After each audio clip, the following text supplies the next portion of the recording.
नम नमस्कार। एक लंबे गैप के बाद मैं फिर आप लोगों के सामने उपस्थित हूँ आपका डेली गाइडेंस कार्ड लेकर। बहुत से लोगों ने फ़ोन किए, मैम आप कहाँ चली गई हैं, आपकी हेल्थ तो ठीक है ना, वगैरह वगैरह।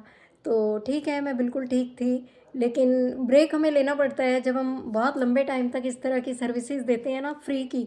हम अगर ये काम करते हैं ना, तो इसमें डेली गाइडेंस है, जैसे ये फ्री की है। इसके कोई चार्ज नहीं है और सभी के लिए समान रूप से ये है। और इसी तरह से कुछ हीलिंग्स भी हमें फ्री में करनी होती है मानवता के लिए, और वो हमारी इनर कॉलिंग पर डिपेंड करता है।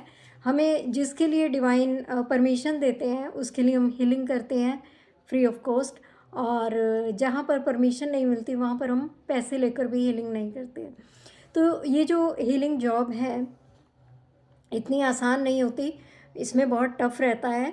और कभी कभी अपने आप को रिजनरेट करने के लिए हमें ढेर सारा मेडिटेशन करना पड़ता है, ढेर सारी पूजा और बहुत सारी इस तरह की क्रियाएं हैं जो हमें करनी पड़ती हैं।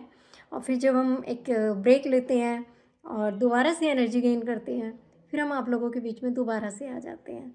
मैंने बहुत बार प्रयास किया कि मैं रेगुलर रहूं, लेकिन जब तक डिवाइन की परमिशन होती है मैं आप लोगों के बीच में रहती हूँ, और जब उनकी परमिशन नहीं होती तो मैं एक ब्रेक लेती हूँ। अभी आपका मैंने आज का कार्ड निकाल लिया है, बहुत ही प्यारा कार्ड है, नाइट ऑफ कप्स। ये कार्ड मुझे क्या बोलता है? ये कार्ड मुझे बहुत कुछ बताता है, बहुत कुछ बताता है। जहाँ पर ये नई नई अपॉर्चुनिटीज़ के बारे में बता रहा है कि बहुत सारे लोगों के पास नई नई अपॉर्चुनिटीज़ आने वाली हैं, और बहुत सारे लोग मतलब कुछ करना चाह रहे हैं लेकिन कर नहीं पा रहे हैं, चांस नहीं ले पा रहे हैं। तो यहाँ पर ये कार्ड मुझे बोलता है कि आपको चांस लेने की ज़रूरत है, और जब तक आप चांस नहीं लेंगे तब तक आप आगे नहीं बढ़ पाएंगे।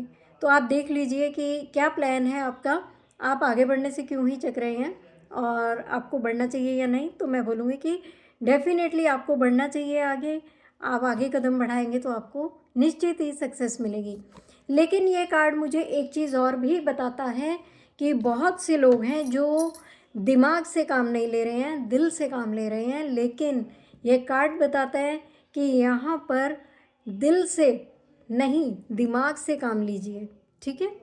साथ ही ये कार्ड की एनर्जी मुझे बोलती है सेपरेशन के लिए, कि कोई सेपरेशन में है अपने पार्टनर से और बहुत परेशान है। तो जो लोग अपने पर्सन से दूर हैं, या ऐसे लोगों की एनर्जी भी मैं कैच कर पा रही हूँ जिन्हें कुछ करना तो है लेकिन ईश्वर पर विश्वास नहीं है। तो यहाँ पर आपको आशावादी रहने की ज़रूरत है। आप और आपके पर्सन, जो लोग सेपरेशन में हैं, आप और आपके पर्सन अल्टीमेटली एक दूसरे के लिए ही बने हैं और एक होंगे ही। यहाँ पर मैं ये बता देती हूँ, निराश होने की ज़रूरत नहीं है। लेकिन माइंडसेट बहुत ज़्यादा नेगेटिव होने की वजह से उनको बहुत सी बातों पर ट्रस्ट नहीं हो पा रहा है।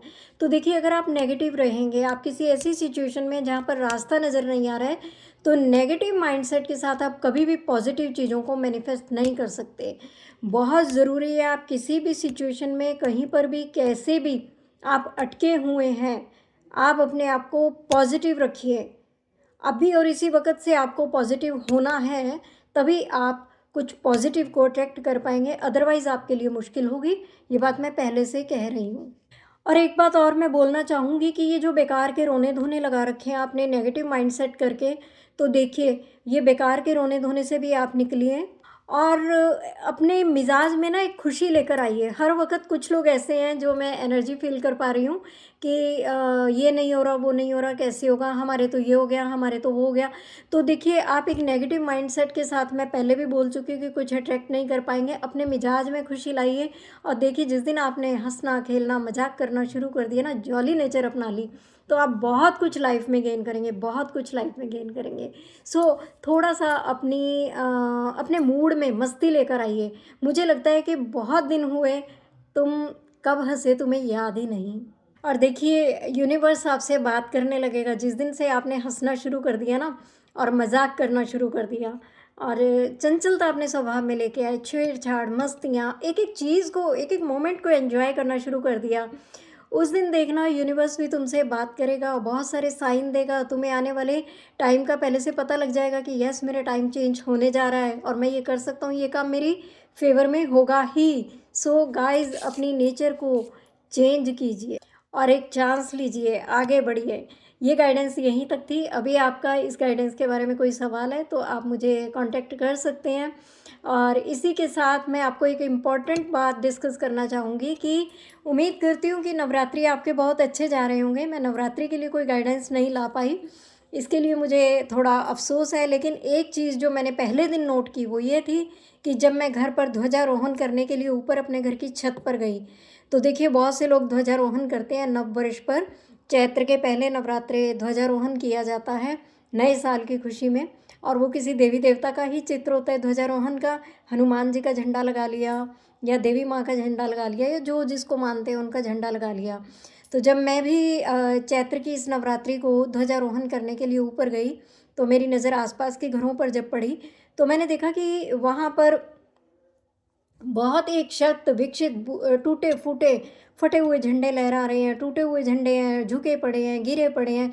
देखिए, इस तरह के झंडे अगर आपकी भी छत पर है तो प्लीज़ सावधान हो जाइए और ये वीडियो आप और लोगों से शेयर कीजिए, क्योंकि ये अत्यंत अशुभ माना जाता है।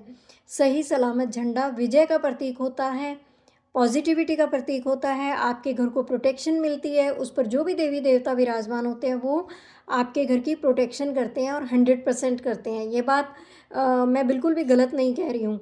लेकिन जहाँ मैंने ये देखा कि छतों पर झंडे फैले बिखरे पड़े रहते हैं, ढेर सारे पुराने झंडे पड़े हैं, कटे हैं, फटे हैं, गिरे हैं, तो ये शोक का सूचक है। ये घर में शोक लाते हैं, घर में दरिद्रता लाते हैं।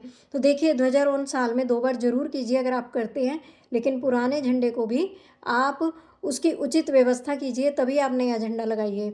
उम्मीद करती हूँ कि आप लोगों का ध्यान गया होगा। आप लोग अपनी छत चेक कीजिए और जिन लोगों ने अभी तक ये काम नहीं किया है प्लीज़ वो कीजिए और ये वीडियो शेयर कीजिए। मिलती हूँ नेक्स्ट वीडियो में। नमस्कार।